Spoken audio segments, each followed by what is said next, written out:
Blog Talk Radio. Welcome to Women Who Rock Investigate, where branding just got even better for women. Our media source provides case studies in the areas of health, policy and government, human resources, and more. Our experts are handpicked with credible information to validate the latest in these studies. Join us each Tuesday at 10 a.m. Central Standard Time after Women Who Rock with Success. Now, let's go to the show. And good morning, audience, and thank you for tuning in with us. We just got off of a awesome panel with Women Who Rock with Success, and of course, those women were dynamic. They provided so much information in regards to the corporate American woman as to how to be able to cope with what we're going through, what everyone is experiencing through the COVID-19 pandemic. And so with that being said, of course, that follows up with Women Who Rock with Success Investigate. So this is your show host, Ms. Diane Winbush, and thank you for tuning in this morning. So we have a panel with us on today, and we would like to discuss in regards to policy and government and how to lobby for better change in prison settings, and that's what we're talking about because we noticed that there has been a large, or I guess I would like to say massive, prison release since the COVID or due to the COVID-19. So here to discuss these controversies centered around these hot button topics are criminal defense attorney Allan Friedman of Friedman Law Firm LLC in Stamford, Connecticut, also immigration law attorney and vice president of the ICE Immigration Committee of the Central Florida chapter of the American Immigration Lawyers Association, which resides in Tallahassee, Florida, and she is none other than Elizabeth Ricci from Rambana and Ricci Law, if I'm pronouncing that right. And last but not least, we have advocacy and policy government and delegate for also for former president candidate Hilliary Clinton, and it's none other than Nyla Amaru. Welcome to the panel on today, ladies and gentlemen. Thank you, Diane, for having us. Good morning. Okay, and Good morning, we're going to Diane. start with. Hey, Alan. Hi. And so Elizabeth. No, we're not going to start with Elizabeth. We're going to start with Alan. So. Alan, we would like for you to share a little bit, just briefly, because the other two panelists, we're just going to try to get in and try to learn a little bit more in depth about one another, just briefly. And I know you have already went over that with us for the last couple of months, but just share briefly with the other legal panel as a little bit what you do. Well, somebody has dedicated my life to criminal justice and fighting for the rights of people who are oppressed. And I think that rather than putting any attention onto myself at all during the precious time we have together, I just want to focus all my energies today in highlighting the tremendous injustice in our society, the inequality of finances, access to medicine, and the prison state that we operate that has led to the tremendously unfortunate situation that we have at hand. And I just wanted to point out that just yesterday, Michael Avenatti, who we all know has been convicted of extorting money from Nike and looking at a significant amount of time in jail and has cases all over the country for different things, was released in order for releasing him from jail on bond of $1 million, while here in the state of Connecticut, our first citizen of Connecticut died while in custody. A minority person who lacks the resources of Michael Avenatti died in prison, the first COVID-19 victim, first of many. So I just think that in our society, this is just another example of how people who are powerful have access to resources, unfair advantage in the criminal justice system, and people who lack financial resources don't have the housing or the medical resources to have a healthy lifestyle, and they're vulnerable not only to this virus, but they're vulnerable to exploitation and unfair result in the criminal justice system. So I just say basically my life is dedicated to correcting this injustice and doing what I can every day to help make this a better situation. Mm-hmm. Great. So, Elizabeth, you next. You can go ahead and share with the audience a little bit about you and about what you do and why did you decide to be an attorney for immigration, Hispanic, or Latinos? Or we'll just say, because we already discussed that back in 2019, that Latinos and, the ethnic background is a little bit different. So go ahead and do that at this time. Sure. Thanks, Diane. When I was on the show back in October, I mentioned that immigration is not a purely Hispanic issue, and that's still the case. I would echo a lot of what Alan just said. He and I seem to have a lot in common. My job is to basically protect immigrants and their rights, and I'm very disturbed by this practice of cohorting, where we're putting people who have been exposed to COVID or have signs of it, we're grouping them together in detention facilities, which is only making it worse. I have deep concerns about the lack of privacy in detention facilities. Attorneys are not able to talk privately with their clients.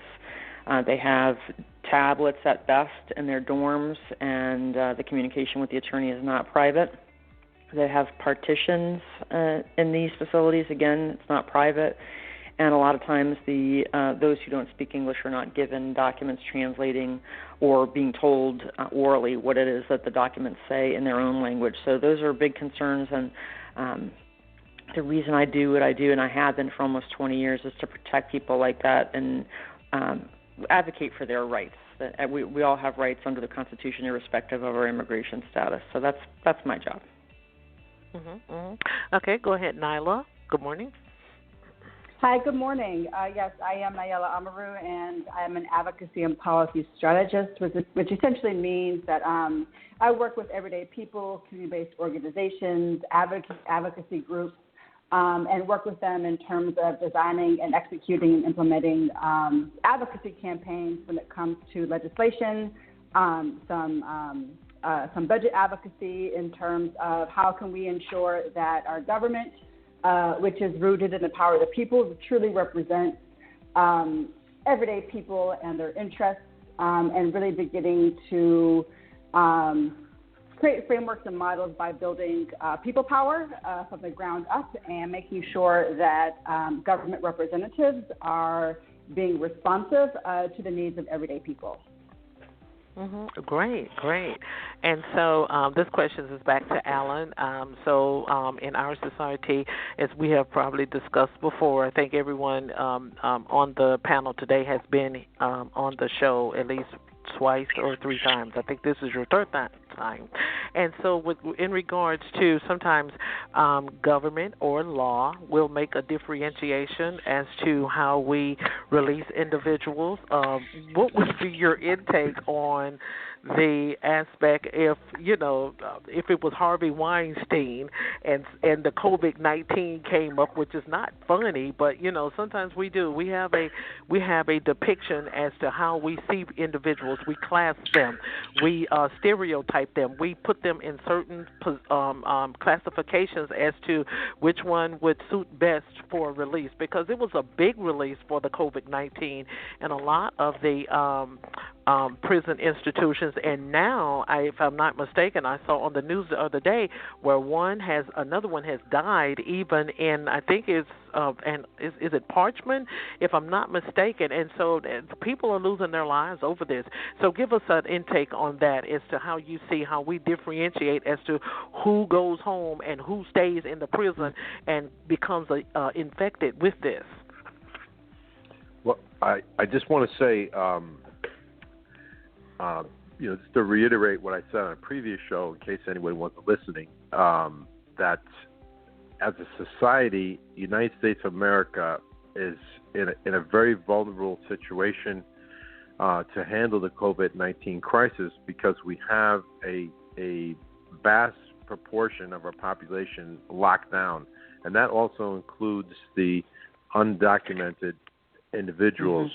These are not illegal aliens. These are undocumented people. These are people, the majority of them, who never committed a crime, who just happen to lack legal status in the United States, who are being detained in these immigration facilities. So we have to add those people into our mix of people who are locked down in our prison culture.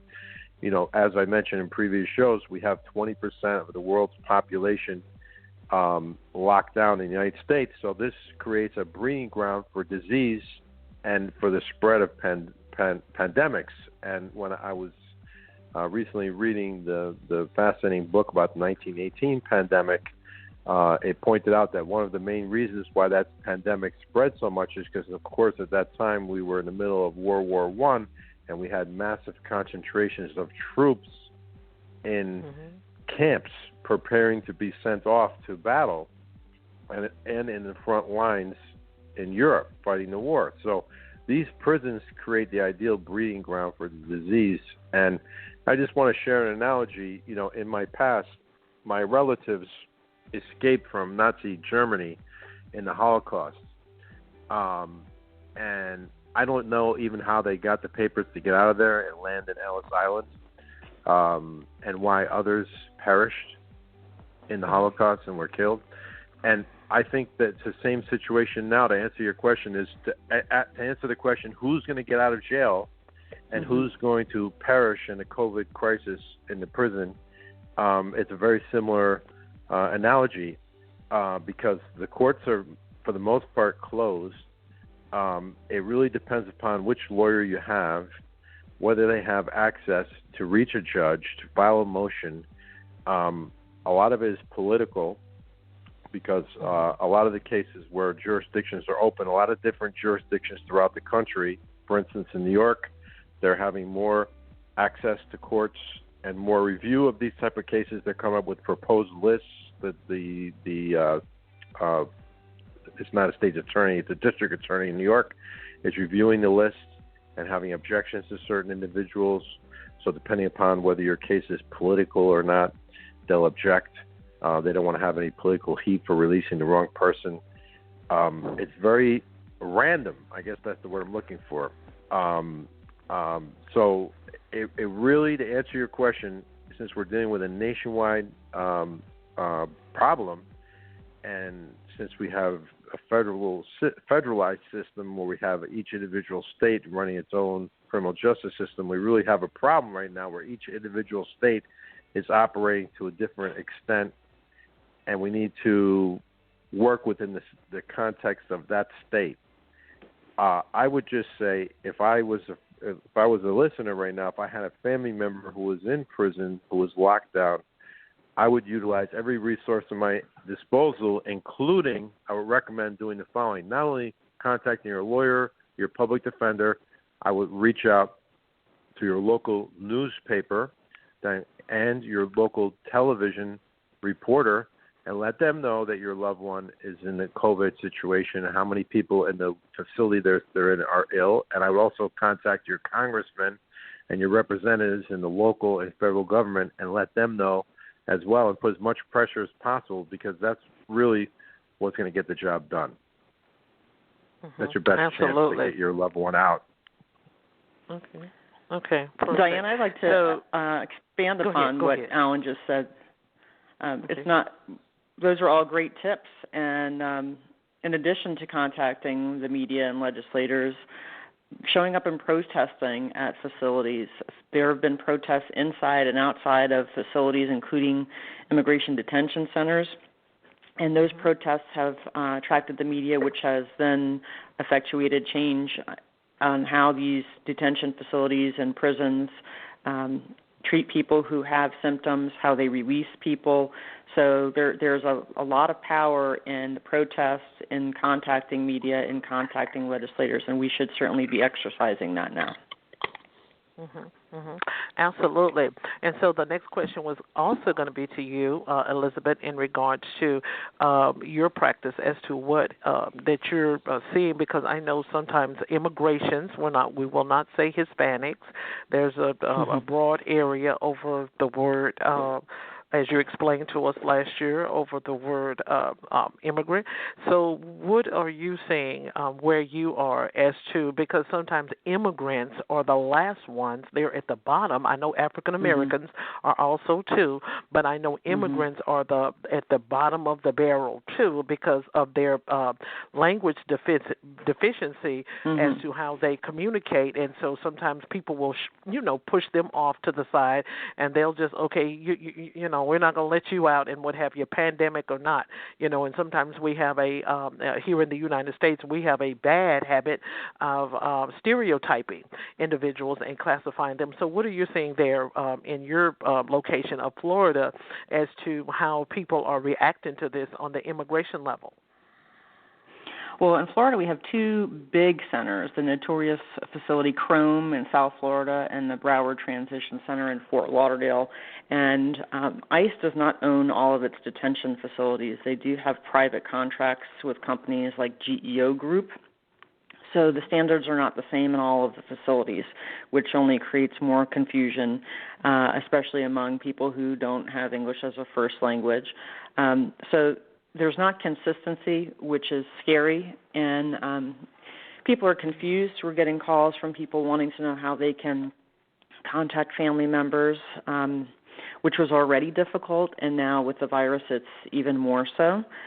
We are telling people that they can go to gettingout.com. It's a website that you can use to see if there are Skype-type visits available at the facility where your loved one is. And we're telling people that unless you have an attorney, there may not be any contact at all, because most courts have said that, or most detention facilities have said, we are discontinuing all visits except for attorney visits. But again, we have concerns with those because of privacy issues, and they're inconsistent in how they're being held. Some are saying it's by telephone in the lobby, and they're not providing the protective gear to attorneys. You have to bring your own. They claim that they're wiping the phones down in the lobbies. Others are using those pads, the pads in the dorms, kind of like iPads. And it's just inconsistent, and it's a scary time. So we tell people, if you don't have an attorney, like Alan said, it's a good time to get one, or contact one if you can't afford an attorney. Perhaps get one through the immigration court to be able to find your relative and see what's going on. But ICE has said that they are going to be entertaining requests for detainees, again, Diane, of any nationality, not just Hispanics, who have a documented illness and are in a high-risk group for COVID-19, and that they are entertaining their release. So if a loved one has something like that, it is definitely they're definitely encouraged to contact the facility directly or through their attorney and ask for the release. There's certainly no harm done, and there's no cost associated with making a request for release, but you may need to get medical records that there may be a cost associated with to show the facility the person does have some kind of pre-existing condition or at a high risk, so that they can advocate for their release. But the problem with that is people who are undocumented themselves and are not detained are going to be scared to do that. They're worried, are they going to get detained if they ask ICE to release their loved one? So it's a vicious cycle here. Absolutely. I mean, I don't understand the factor as to why when individuals question, that's a immigrant as well as I guess a U.S. citizen. It's the same thing. If you go in and ask any questions about any prisoner or offender, it seems like the individual that does the asking of the questions, they will, they're subject to get put in handcuffs as well. Wow. So in regards to that, one more question too, in regards to that, Elizabeth, so do you see where there may be a lot of tort claims that may arise from behind COVID-19? That's such a great question. I've been wondering that this entire time. across the board, how are people going to be suing because of how they were treated, not just in facilities, detention facilities, but in hospitals? Is this considered an act of God? Is this something that insurance companies will cover?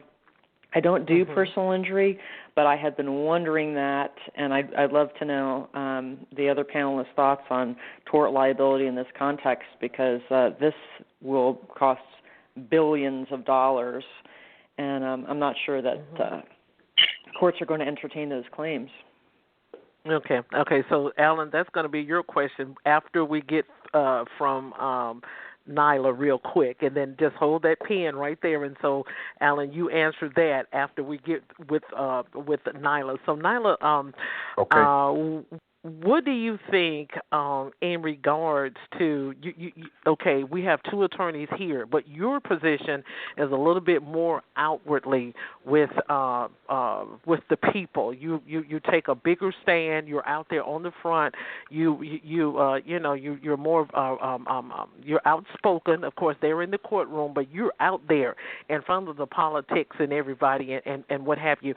So, in regards to that, how do you think that individuals can make themselves more aware of that? And then, too, on that, do you think that the judicial officials are going to try to gag the protesters? You know, sometimes the judge can go in there and try to gag things and try to prevent people, because it's going to be chaotic after this COVID-19 is over with.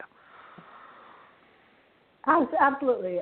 So I think, I think to your first question, in terms of, how can individuals become more aware, I think it's important to note that, access to information is, like a lot of things, unfortunately, in the American context, oftentimes filtered and controlled by power, which is very much connected to wealth and access.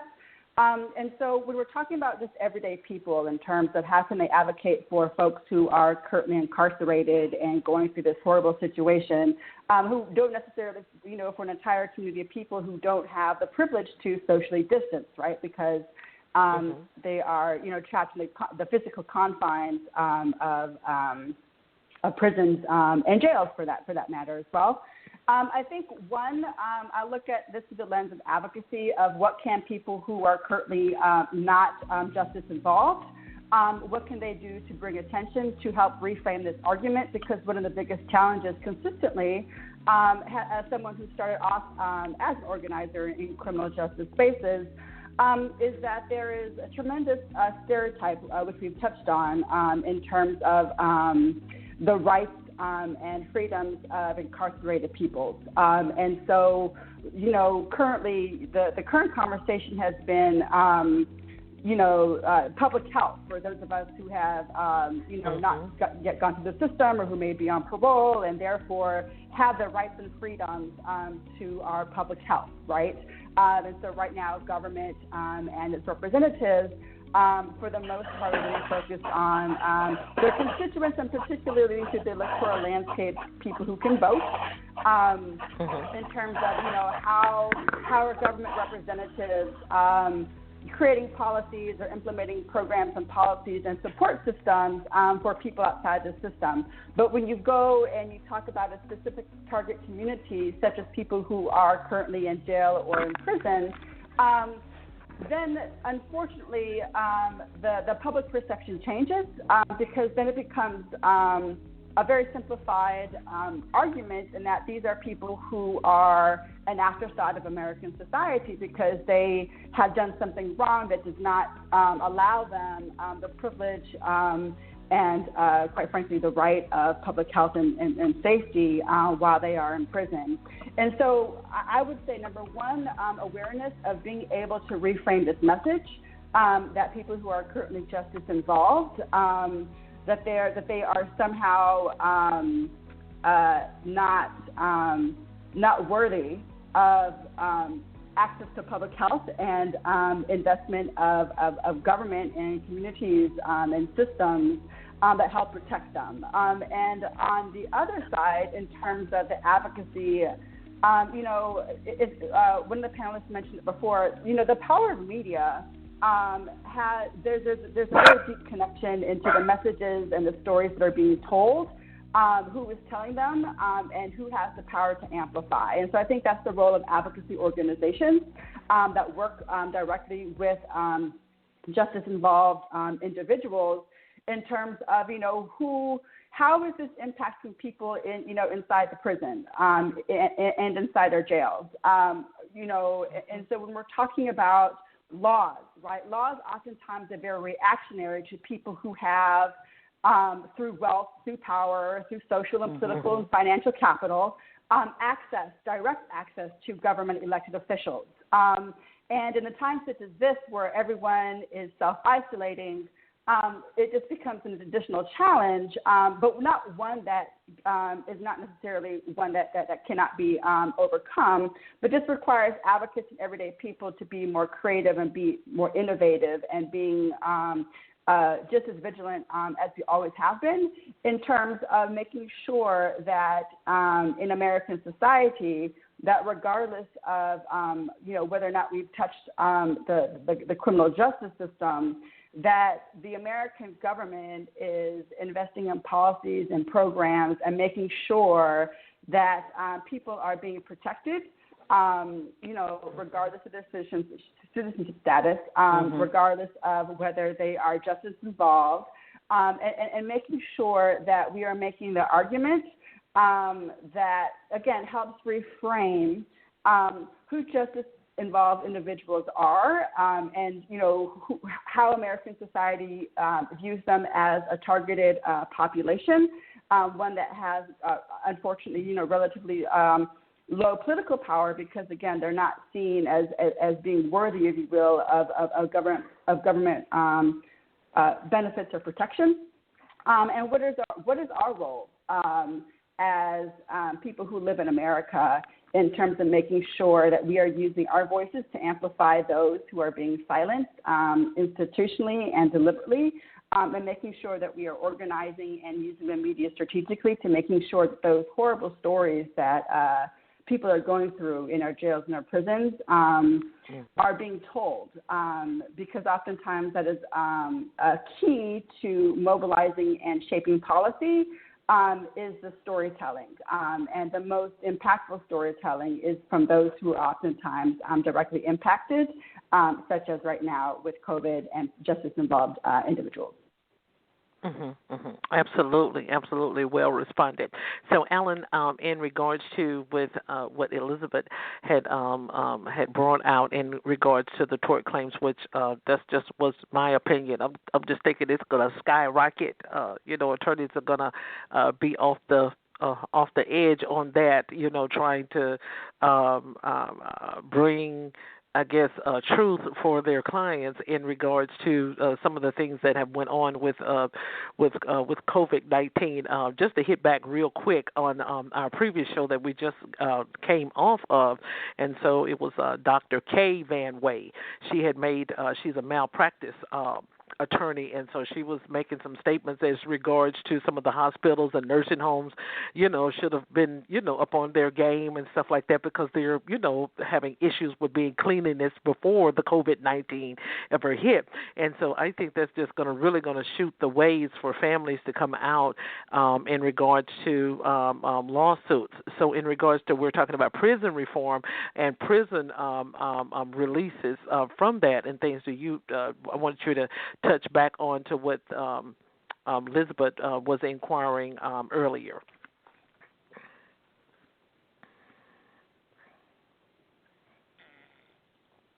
Yeah, a couple of things on that. Okay. First of all, I just recalled that a couple of days ago, another resource, we were talking earlier about ways, places where people can go for help. And I wanted to add to the list the ACLU. That's another good resource because the ACLU just filed a lawsuit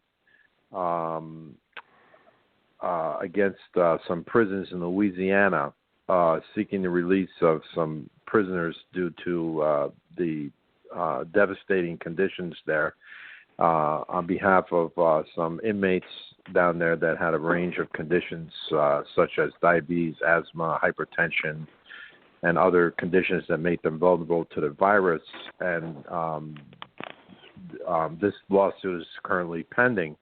So there's an opportunity for filing civil litigation right now to gain release, and inmates and families should consider that. But looking at the concept of, okay, somebody catches the COVID-19 virus while they're incarcerated, they suffer, a medical harm. There's lots of different angles for seeking recovery. Of course, we have under the Eighth Amendment, we have a bar against cruel and unusual punishment. We have Section 1983 lawsuits under the Civil Rights Act that can be brought by inmates, and also brought on behalf of detainees, can be brought either in state or federal court for cruel, unusual punishment. There's also Bivens actions that can be brought for harm if you're injured in a federal prison or detention facility, that where your constitutional rights or federal rights are violated, resulting in an injury. Additionally, state court tort claims are available to any inmate. So to answer the question, absolutely, there's definitely going to be an avalanche of litigation and lawsuits for people who either get very sick or pass away, and their families as a result of this.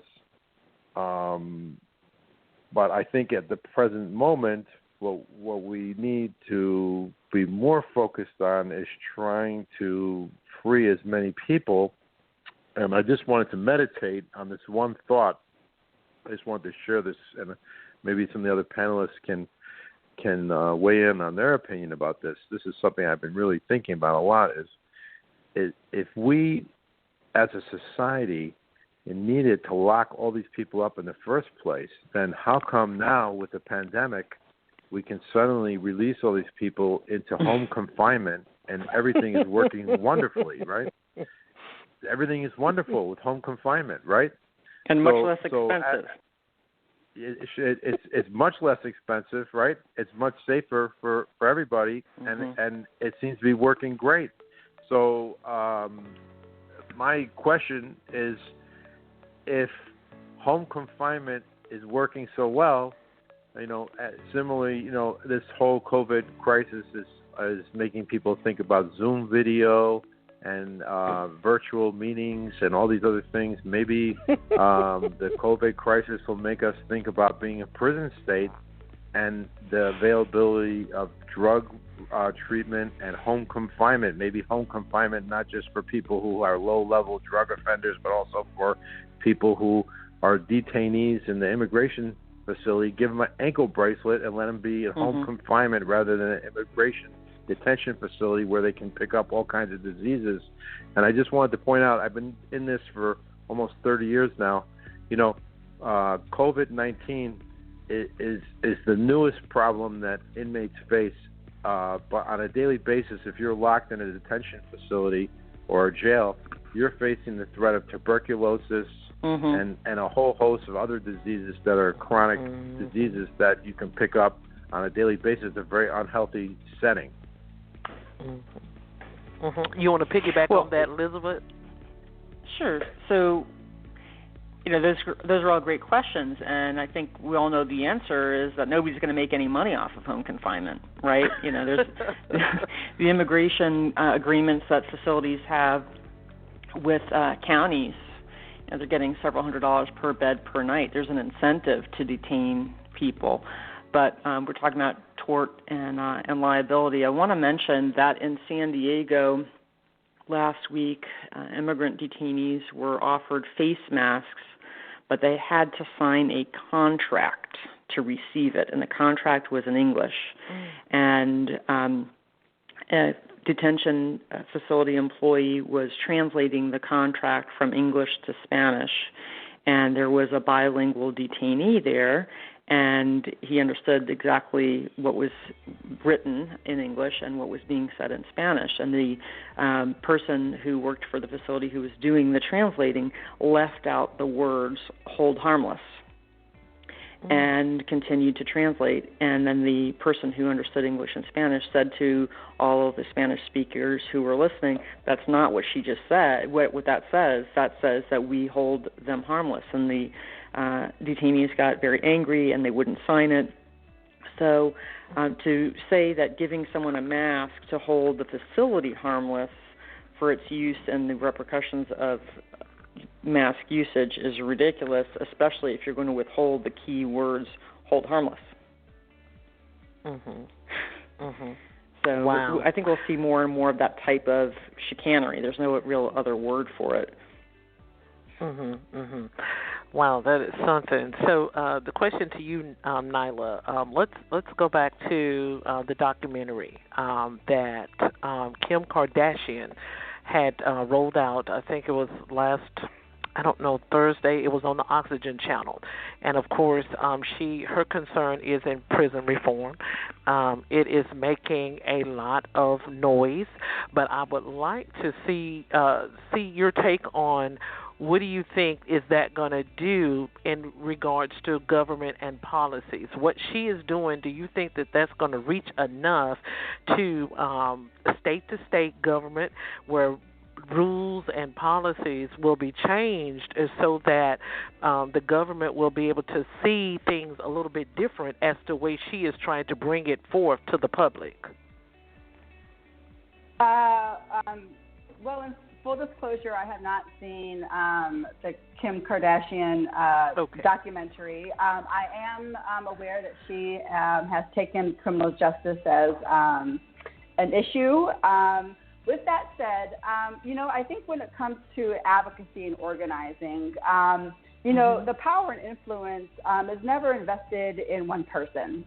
Because if it's ever invested in one person, then you will not have a successful campaign. Ultimately, what makes it a successful advocacy campaign through the advocacy lens is making sure that we are organizing and mobilizing people, directly impacted people, rooted in shared values, right, in terms of what does equity and justice look like in an America where clearly laws and governing decisions do not come from that space of equity and justice, but rather oftentimes come from a place of power and wealth, right? And so I would say that the power of changing laws, the power of influencing government decision makers comes through a few different lenses, right? As someone who has worked with and around elected officials for the past 20 years, I always say, elected officials don't pass bills, coalitions do. And what that means essentially is that, elected officials, no matter how amazing that we think that they are, they work in a political landscape where where they face a lot of pressure. And our role as advocates is to make sure that they're really feeling that pressure. And we do that through the lenses of the three prongs of power, which is press, money, and votes, right? So elected officials are concerned about re-election, right? And so when they have to face a decision on what type of policy that we are going to support and vote for or vote against, they're thinking through the lens of what type of press coverage is this going to get me? Is this going to cost me negative press? Is it going to give me positive press? What does that lens look like in terms of the messaging, right? And that's where, directly impacted communities and advocates can really help amplify the power of storytelling to tell the stories that elected officials are not telling, right? That are bail bonds, businesses are not telling, right? But what are the real stories of impact that directly impacted people are going through? And how do we strategically use that to amplify that to either garner positive or negative press for the elected officials that are either supporting us or not supporting us? The second lens is vote, right? And this is where it's really interesting, particularly through the criminal justice lens, particularly when it comes to universal voting rights. And now, unfortunately, a lot of, that's not the case in America, where oftentimes when you go through the system, depending on the state, you can lose your right to vote, right? And so elected officials, look at an entire population of people that literally have no or very, very limited political power. And so the needs and the concerns and the wants and the rights of, justice-involved citizens who are currently serving their sentences, or have come out and have not have lost their right to vote. There's an entire population of people who are, unfortunately, been stripped of their right to express their electoral wishes, and politicians know that, right? And so when it comes to vote, again, this goes back to public perception of justice-involved individuals. And I think this is also the role of advocates, is to help reframe that perception of who these people are, right? These people are our family. They are our cousins, our brothers, our mothers, our aunties, our uncles. Everyday people are going through the system for a variety of different reasons. But the simplified narrative through American society, which makes being, quote unquote, tough on crime such a game winner, unfortunately, is that these are people who have done something horrible to deserve whatever happens to them. And until we're able to fundamentally change that message, that people who are involved in the criminal justice system for whatever reason, moving it from this is the result of individual actions, without connecting it to the way that there have been multiple societal failures that have led and created an entire group of people to be in prison. And so I think that's when it comes to votes, the elected officials are really concerned about, what's this going to cost me in terms of votes, because that impacts the last point of decision making when it comes to politicians, which is money, right? If I support, certain criminal justice policies, what's the ramifications in terms of money, donations, right? If it's an election year and I'm perceived to be soft on crime, then, what is that going to cost me in terms of finances, right? And so I think that there are different levels in terms of when we're talking about what does it take to, one, fundamentally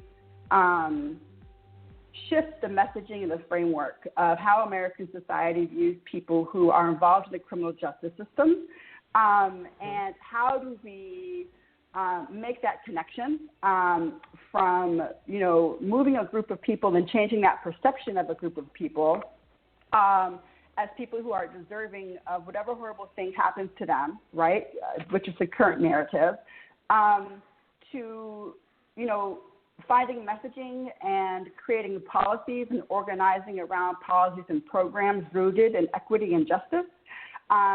Because as we know, equity and justice are not the North Stars that currently guide our criminal justice laws, right? It's politics. It's petty politics determined based off of, again, press, money, and votes. What is it going to take for me as an elected official, as a government representative, to get reelected? Instead of through the lens of what is it going to take from us as government representatives to ensure that we are creating policies that are rooted in equity, to move us towards real justice, that we are protecting everyone on American soil and not just the people who happen to be outside of the criminal justice system. Wow, awesome. Diane, if I can add to that, yes. what Ayala just said, and bring it back with what Alan said at the beginning. Most immigrants who are in these detention facilities are not criminal. They, being in the United States without documentation is generally not a crime. So we've got people who are costing our government thousands of dollars, like I said, hundreds per night for a bed space, when they're not even criminals, or at least serious criminals. So we need to realize that these, like Ayala just said, these are our neighbors, friends, and people who don't necessarily have criminal histories and should not be in this context. Absolutely. So we have a little bit about a few more minutes left, about 10 minutes. Hey, so I want to touch on. Can I add one more point on that? I just wanted to add this one more point. President Obama, I had a lot of respect for him. I just wanted to point out a lot of people didn't realize that President Obama silently was a stealth deporter who was deporting on the average of approximately 200. I'm just going off my memory right now, but approximately 240,000 undocumented immigrants per year at average cost of approximately $45,000 per person when you take into account the apprehension, the detention, the adjudication, and the transportation of the individual back to their native country. And I just wanted to throw this concept out, just for listeners thinking about that, right? What societal benefit does that bring to the United States of America to take these people and repatriate them back to their country? What did that inure? Think about if you add that math up, 240,000 over 8 years of presidency per year at $45,000 per person, and you add up that math, it's huge, right? If we had taken that money and we had used that money to give a free college tuition to every underprivileged youth in America, give better health care to every person who needs it in our country, where would we be today? Simple point. I think this war on undocumented individuals we're spending a lot of money for a political buzzword, just as our wise advocate for public policy has just mentioned, that try to gain votes for certain political interests, but we're spending our resources in areas that don't give us any benefit to our society. Deporting people doesn't really help us as a society, and we're not getting ourselves prepared for the technological war that we have to win to be ready for the next technological innovation, so we can compete against other nations in the future. Well, the same could be said for foreign aid. Go ahead. Same could be said for foreign aid. We're talking about pulling all our aid out for the Northern Triangle and Latin America. If we do that, illegal immigration from that region will increase. And we're talking about technology. We're not educating people in technology here, so we have to import those workers. But we're putting strict limitations on those workers, like the H-1B program. So if we're not going to do it one way, we have to do it another. Absolutely. So this last question is going to be, next to the last question is going to be for both of the attorneys in regards to inmates, offenders. I hate to call them inmates. I like to say offenders or what have you. So in regards, before they get, there are several steps that anyone can take if they have been incarcerated and they feel that they are not guilty.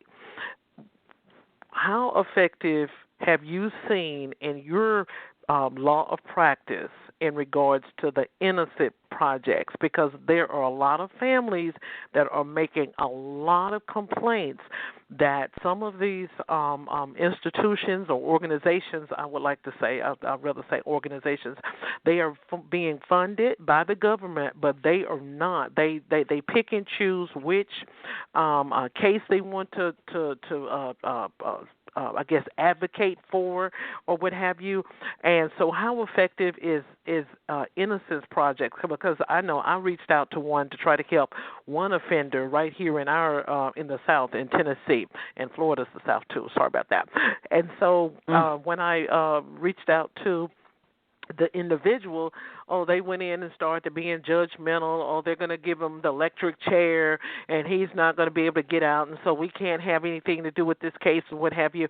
But some of these organizations are funded by the government, and I thought that was a very harsh response.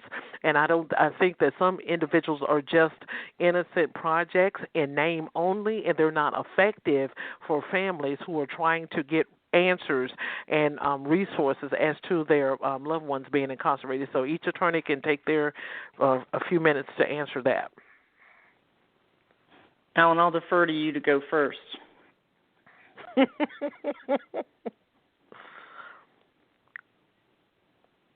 Go ahead. She's speaking with you, Alan. You can go ahead first.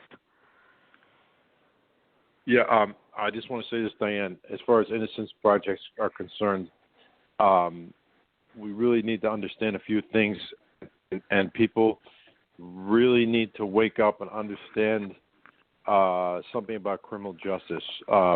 First, let me explain a little bit about innocence projects. Innocence projects are working with very limited resources, okay? So it's like somebody who has a budget, right, and they need to go to the grocery store, right, and they're working on a limited budget. They can only buy a certain number of groceries, right? They can't buy the whole store, right? So they need to have a shopping list, right? They need to have a shopping list of what they're going to be shopping for, right? So similar to an innocence project, they have a certain budget of what they can afford to buy, and they have criteria. Over here in Connecticut, which I'm intimately familiar with, our Innocence Project has been tremendously successful. It's a powerful innocence project, but it has, guidelines. So, here's a very important point for your listeners.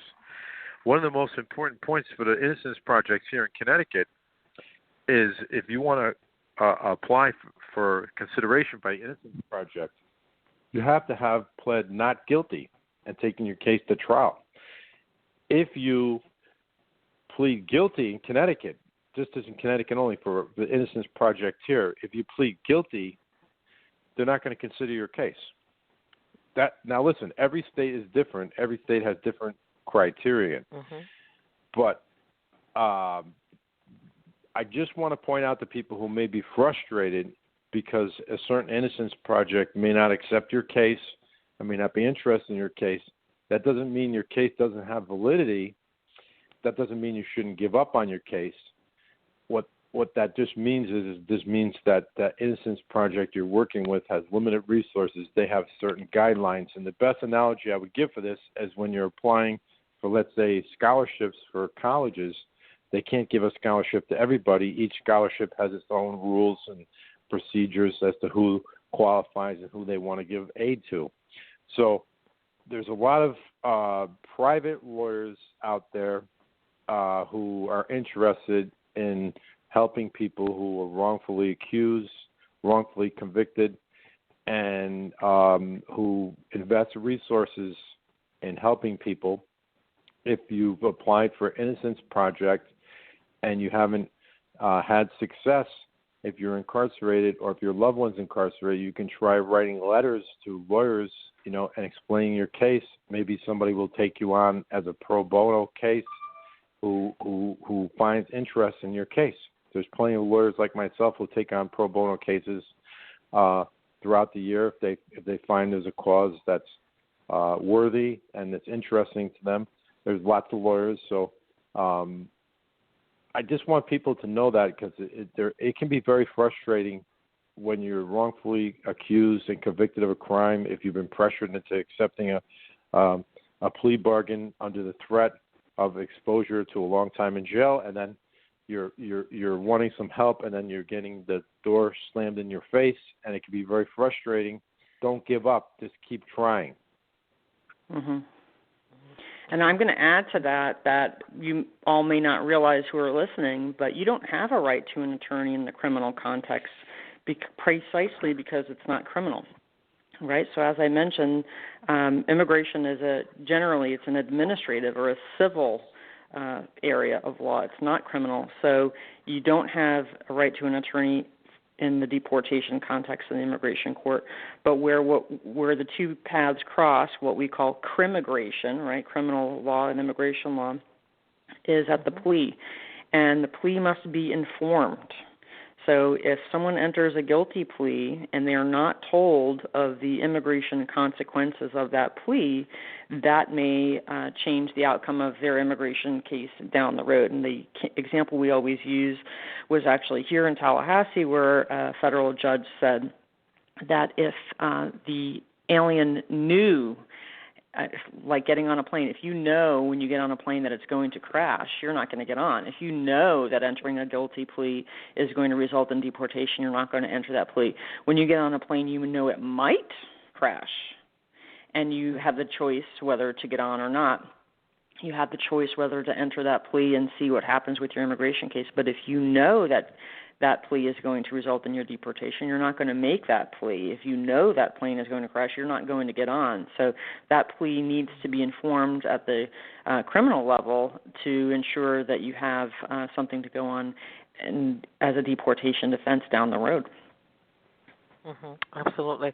So, Nyla, we're going to get ready to wrap this up. I would love for the audience to know where they can be able to follow you, any books that you have written or your website. You can be able to share this at this time. And then after it's Nyla, then we're going to ask Allan to be able to provide his information for the listeners as well as Elizabeth.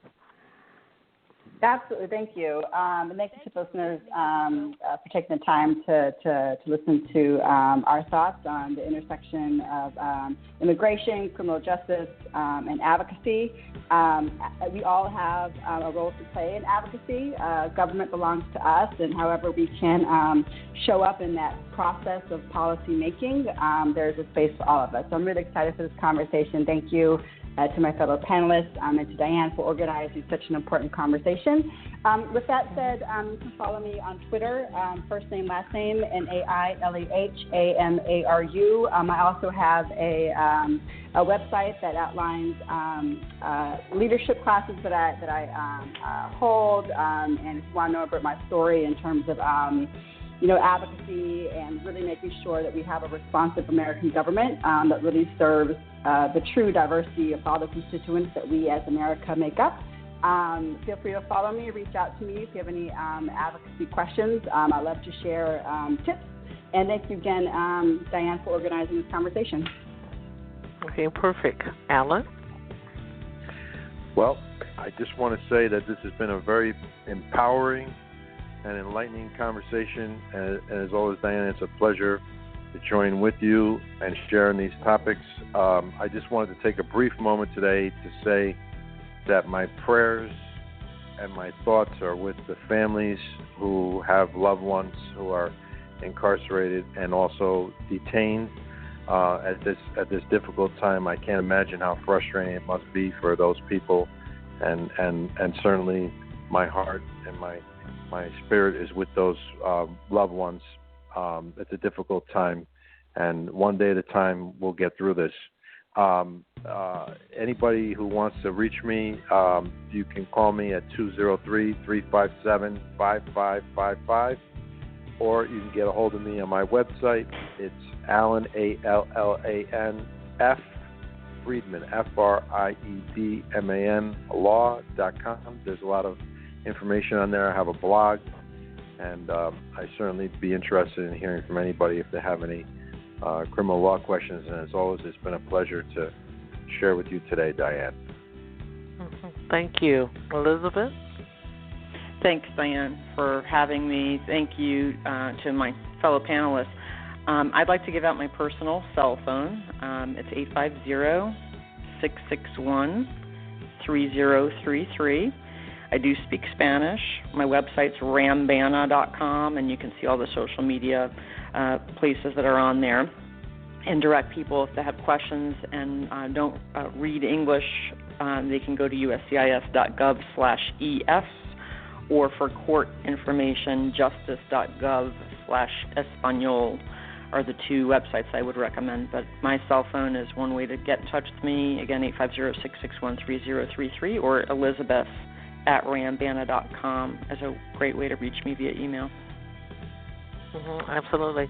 I would like to thank each and every last one of you for being a guest on the panel on today. And, of course, we are still going to be continuing giving information. And, Alan, you still will be called again in regards to this.